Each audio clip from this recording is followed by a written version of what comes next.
DGM, IMD, Professor Dr. Ramesh Srikonda, the Director of SPA Vijayawada, Dr. S. Balachandran, Scientist G and Head, RMC Chennai, Srimati S. Stella, Scientist F and Head, and the invitees, the participants, the guests, press, media, faculty and students of SPA, and also those who are watching and interacting online. IMD is completing next month 150 years of its glorious existence.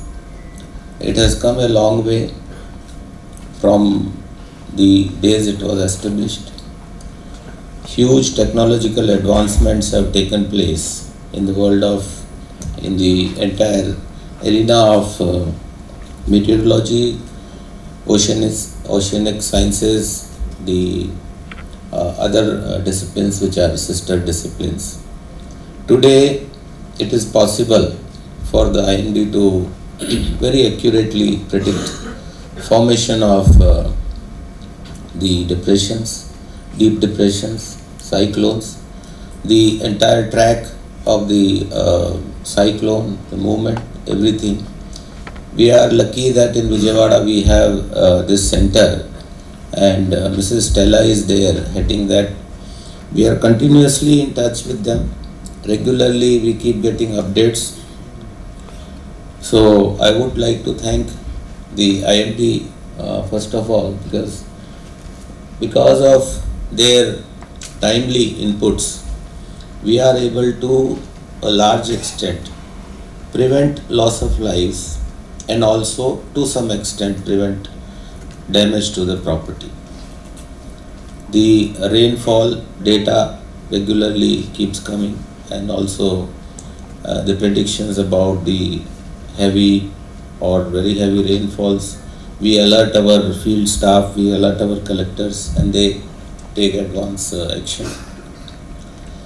In future also, I am sure that with the new technologies coming into being, and the things like IoT or the new types of radars, we will also have more precise kind of predictions, and we'll be able to minimize to a large extent the loss of lives. I would really take this occasion to thank the Meteorological Center of Vijayawada, the Director General, the Regional Head, everyone for helping us in disaster mitigation and disaster preparedness and disaster management. Nowadays, we are witnessing huge changes in the weather patterns, in the climate patterns. The weather has become extremely unpredictable. The flash floods have become a norm. During summers, we face huge heat waves. Sometimes winters, we face very chilly winters. We are not able to predict what is going to happen next, because to a large extent we can say that these are man-made disasters basically. One is nature's fury, another is the man contributing to the disasters. I very often keep saying that man is the only animal on this earth who is not blessed with the instinct of collective self-preservation. Every other animal on this planet has that instinct. The group survival is far more important than the individual survival for all the animal species. In case of human beings, it is the other way around. Individual greed, selfish interests, they are contributing to a large extent towards making this entire weather phenomenon go upside down. This year only we have seen in some parts of the country the temperatures going beyond 45 degrees sometimes reaching 50 degrees. Deforestation.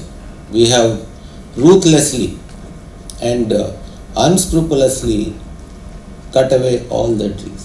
That is a greed. Most of our rivers, most of the tanks, reservoirs, they are today polluted. In some cases, the groundwater is polluted to such an extent that you can't drink that. In some of the villages, it's only the tank water supply is the option. I keep saying that a time would come. See, today we are purchasing our own water. In places like Gurgaon and some of the posh areas, there are self-contained communities. They have their own generators. They don't depend on the the power supply or water supply.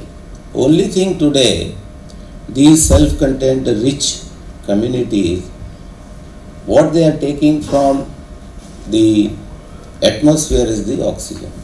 A day would come when each individual would also have to wear an oxygen mask, purchase. Those days perhaps would not be far away. We all, today, those who are gathered here, we all must understand that in India there is a huge lack of social capital that is contributing towards a collective misery. We are all suffering, but individually we are not able to sacrifice even a bit of our comfort. We want everything for ourselves. That is actually leading us towards a collective doom. Today, if the situation is like this, we are not able to drink water from a river straight. We are not able to breathe at times in polluted air. In future, what sort of our children or our future generations, how they would sustain and survive is a huge question before us. So we must realize that let us not contribute to this. Andhra has this year witnessed almost 9 to 10 cyclones, deep depressions, few getting converted into cyclones. We received excess rainfall. We had the Godavari river flooding twice, and we had Krishna river flooding twice, and we had half of Vijayawada under inundation for almost 10 days. These were very testing times, challenging times. We could cope with the situation, we could manage the floods and the cyclones. In future, how the situation would be, I am not able to say at this point of time. However, I take this opportunity to thank the IMD. I take this opportunity to thank SPA, Director Professor Ramesh. This institution I keep visiting once in a while for some program or the other. Its imposing architecture actually is overawing. I mean, once I come, it's a very imposing sort of an architecture that even Delhi SPA is also very beautifully built. The students here have a good future. I wish all the best to this institute, and I wish that it gains far more recognition in the entire international community. And I wish all the best to all the participants who have come here, the stakeholders especially, because the stakeholders, there will be also multiple sessions after this inaugural session, and I hope you would all benefit from the interaction with the senior professors and people who are there, and this interaction would lead to a healthy debate and some kind of planning for the future. Thank you. Thank you, one and all. Jai Hind.